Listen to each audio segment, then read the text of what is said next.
پہلے غیر صحیح فعل محموز کو شروع کرتے ہیں. محموز کی ڈیفینیشن آپ کے ذہن میں ہونی چاہیے، ایسا غیر صحیح فعل جس کے حروف مادہ میں حمزہ آ جائے. حمزہ فا، عین اور لام 3 حروف ہی ہوتے ہیں نا مادے کے، ان میں سے فا کلمہ کی جگہ پہ بھی آ سکتا ہے، عین کلمہ کی جگہ پہ بھی آ سکتا ہے، لام کلمہ کی جگہ پر بھی آ سکتا ہے. اس اعتبار سے محموز کی 3 قسمیں کرتے ہیں گرامر والے. پہلی قسم جس میں حمزہ فا کلمہ کی جگہ پر آئے، اس کو وہ کہتے ہیں جی یہ محموز الفا ہے، یعنی وہ محموز جس میں حمزہ فا کلمہ کی جگہ پر آئے.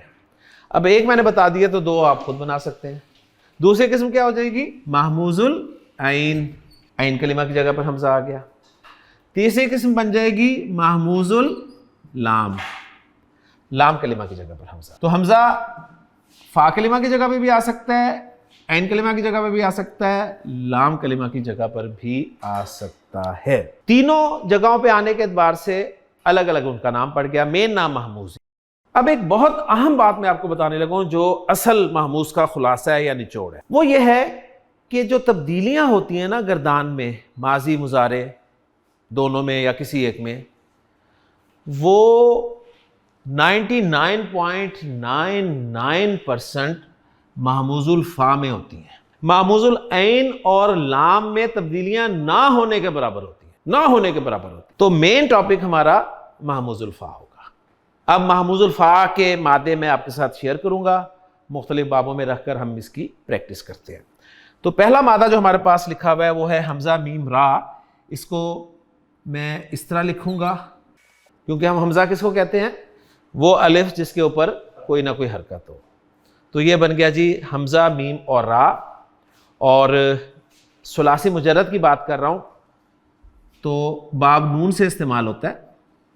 ماضی میں نے آپ کے سامنے لکھ دیا امرا، اور مضارع اس کا کیا بنے گا؟ یأمرو. امرا یأمرو. اب میں آپ کے سامنے اس کی گردان کرتا ہوں. امرا، امرا، امرو، امرت، امرتا، امرنا، امرتا، امرتما، امرتم، امرتی، امرتما، امرتنا، امرتو، امرنا. مضارع کی گردان کرتا ہوں. یأمرو، یأمرانی، یأمرونا، تأمرو، تأمرانی، یأمرنا، تأمرو، تأمرانی، تأمرونا، تأمرینا، تأمرانی، تأمرنا، اأمرو، نأمرو. ہمیں کوئی پرابلم نہیں ہوگی، ٹھیک ہے؟ پرابلم ہوگی عرب کو. دونوں گردانوں میں سے صرف ایک جگہ پرابلم ہوئی، جہاں اسے پرابلم ہوئی وہاں پر اس نے تبدیلی کر دی. اب کہاں پر اسے پرابلم ہوئی، کیوں پرابلم ہوئی، اور اس نے کیا تبدیلی کی، یہ 3 سوالات ہیں جن کا جواب میں آپ کو دینے لگا ہوں. تو نوٹ کر لیجئے، محموز میں جو تبدیلی ہوگی نا کسی بھی لفظ میں، وہ تبدیلی ہوگی ایک سچویشن جب پیدا ہو جائے گی. سچویشن پیدا کیا ہوگی؟ سچویشن پیدا یہ ہوگی کہ گردان کر رہے ہیں آپ محموز کی، اور محموز الفا کی بات ہی میں کر رہا ہوں. گردان کرتے کرتے آپ کے سامنے کسی صیغے میں، کسی لفظ میں 2 حمزے اکٹھے ہو گئے. 2 حمزے صرف اکٹھے نہیں آئے، ایک شرط کے ساتھ اکٹھے آئے کہ پہلا حمزہ اس پر کوئی نہ کوئی حرکت تھی، زبر زیر پیش کوئی بھی حرکت تھی، اور دوسرا حمزہ ساکن تھا. یعنی آپ گردان کر رہے ہیں، گردان کرتے کرتے آپ کے سامنے کوئی ایسا لفظ آیا جس میں یہ سچویشن پیدا ہوئی، 2 حمزے اکٹھے ہوئے اس طرح کہ پہلا حمزہ حرکت والا، دوسرا ساکن. تو حرکت تو کوئی بھی ہو سکتی ہے نا، حرکت تو کوئی بھی ہو سکتی ہے. پہلے حمزے پہ کوئی نہ کوئی حرکت ہو، دوسرا حمزہ ساکن ہو، یہ سچویشن پیدا ہو جائے تو عرب کو پتہ نہیں کیوں اسے پڑھنا مشکل ہوتا ہے. ہم پڑھ لیتے ہیں ا ای او، لیکن عرب کو پرابلم ہوتی ہے. عرب اس سچویشن میں تبدیلی یہ لاتا ہے کہ وہ دوسرے حمزے کو بدل دیتا ہے. پہلا حمزہ اسی طرح رہے گا لیکن دوسرے حمزے کو بدلے گا. کس میں بدلے گا؟ دوسرے حمزے کو وہ یا تو الف میں بدلے گا، یا وہ یا میں بدلے گا، یا وہ واو میں بدلے گا. گردان کرتے ہوئے کسی بھی لفظ میں 2 حمزے اکٹھے ہو جائیں اس شرط کے ساتھ کہ پہلے حمزے پہ کوئی حرکت ہو اور دوسرا حمزہ ساکن ہو، تو دوسرا حمزہ الف یا واو میں بدل دیا جاتا ہے. الف میں کب بدلا جاتا ہے؟ جب پہلے حمزے پہ زبر ہو. یا میں کب بدلا جاتا ہے؟ جب پہلے حمزے پہ زیر ہو.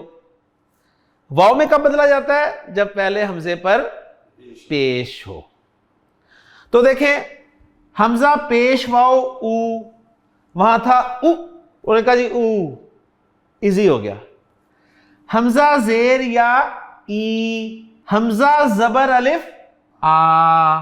ہم نے جب اردو پڑھنی سیکھی تھی تو آپ کو الف اور الف مد دو سکھائے گئے تھے نا, الف انار اور الف مدہ عام. تو وہ جو آ کی آواز ہے نا وہ یہ اس طرح پیدا ہوتی ہے.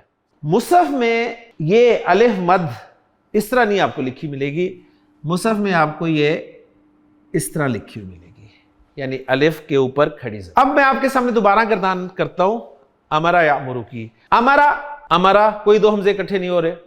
امرا امرا امرو امرت امرتا امرنا امرتا امرتما امرتم امرتی امرتما امرتنا امرتو امرنا. ماضی کی گردان بالکل صحیح کی طرح ہی ہوئی. یامرو اوکے, کوئی دو حمزے اکٹھے نہیں ہوئے. یامرو یامرانی یامرونا تأمرو تأمرانی یامرنا تأمرو تأمرانی تأمرونا تأمرینا تأمرانی تأمرنا اأمرو اأمرو یہاں پر پیدا ہوگی اور نأمرو نہیں پیدا ہوئی. لہٰذا اأمرو کو جب آپ کے سامنے سیکھا آیا نا اأمرو والا, یہ والا, تو یہ بن جائے گا جی آمرو. بس یہ اتنی سی تبدیلی تھی جس کے لیے ہمیں غیر صحیح فعل محموز کو پڑھنا پڑا. سورہ یوسف میں آمرو کا لفظ آپ دیکھ سکتے ہیں. عزیز مصر کی بیوی نے سب عورتوں کے سامنے ایک تو کنفیشن کیا کہ ہاں میں نے ہی اسے بہکایا تھا, لیکن یہ بچ نکلا. فاستعصم, اور پھر اس نے قسم کھا کے کہا کہ میں قسم کھا کر کہتی ہوں کہ ان لم یفعل, ان اگر لم یفعل اس نے نہ کیا, کیا نہ کیا, ما آمرہ, وہ چیز جس کا آمرہ میں حکم دیتی ہوں اسے. ان لم یفعل اگر اس نے نہ کیا, ما آمرہ وہ جس کا میں نے اسے حکم دیتی ہوں یا دوں گی, تو لا یسجنن اسے ضرور بے ضرور جیل بھیج دیا جائے گا. لام تاکید نون ثقیلہ, لا یسجنن اسے ضرور بے ضرور جیل بھیج دیا جائے گا. ولا یکونم من الساخرین, اور یہ لازماً ضرور بے ضرور چھوٹا ہونے والوں میں سے ہو جائے گا. رزلٹ ایک ہم نکال سکتے ہیں کہ اچھا ثلاثی مجرد کے ابواب میں یہ سچویشن جو آ رہی ہے نا دو حمزوں کے اکٹھے ہونے کی, یہ فعل مضارع کے واحد متکلم کے صیغے میں آ رہی ہے. ماضی اوکے, مضارع کی گردان میں صرف جو صیغہ نمبر 13 ہے نا وہاں پر یہ سچویشن بنتی ہے, لہٰذا وہاں پر ہم نے اب کو آ کر دینا ہے.